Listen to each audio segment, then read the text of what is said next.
প্ৰথমেতো নমস্কাৰ জনাইছোঁ সকলো অসমবাসী ৰাইজলৈ আৰু DA নিউজ প্লাছৰ সকলো কৰ্মকৰ্তা আৰু নিউজটোৰ যোগেদি সকলো অসমবাসীলৈ আগন্তুক ৰঙালী বিহুৰ শুভেচ্ছা জনাইছোঁ।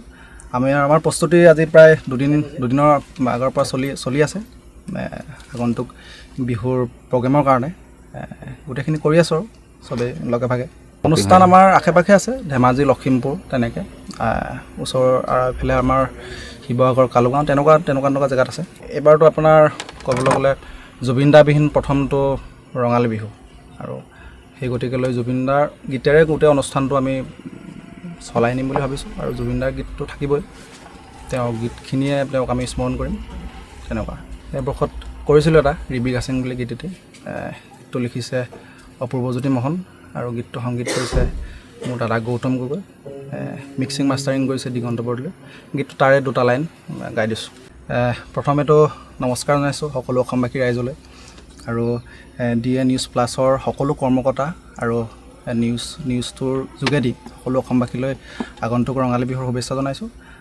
আমাৰ প্ৰস্তুতি আজি প্ৰায় দুদিনৰ আগৰ পৰা চলি আছে আগন্তুক বিহুৰ প্ৰগ্ৰেমৰ কাৰণে গোটেইখিনি কৰি আছোঁ আৰু চবেই লগে ভাগে।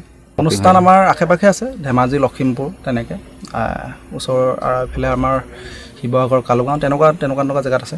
এইবাৰতো আপোনাৰ ক'বলৈ গ'লে জুবিনদাবিহীন প্ৰথমটো ৰঙালী বিহু আৰু সেই গতিকেলৈ জুবিনদাৰ গীতেৰে গোটেই অনুষ্ঠানটো আমি চলাই নিম বুলি ভাবিছোঁ আৰু জুবিনদাৰ গীতটো থাকিবই, তেওঁৰ গীতখিনিয়ে তেওঁক আমি স্মৰণ কৰিম তেনেকুৱা।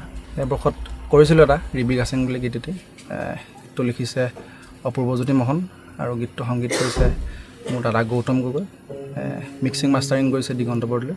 গীতটো তাৰে দুটা লাইন গাই দিছোঁ। যিকোনো খবৰৰ বাবে যোগাযোগ কৰক আমাৰ এই নম্বৰত 9181 307 2221।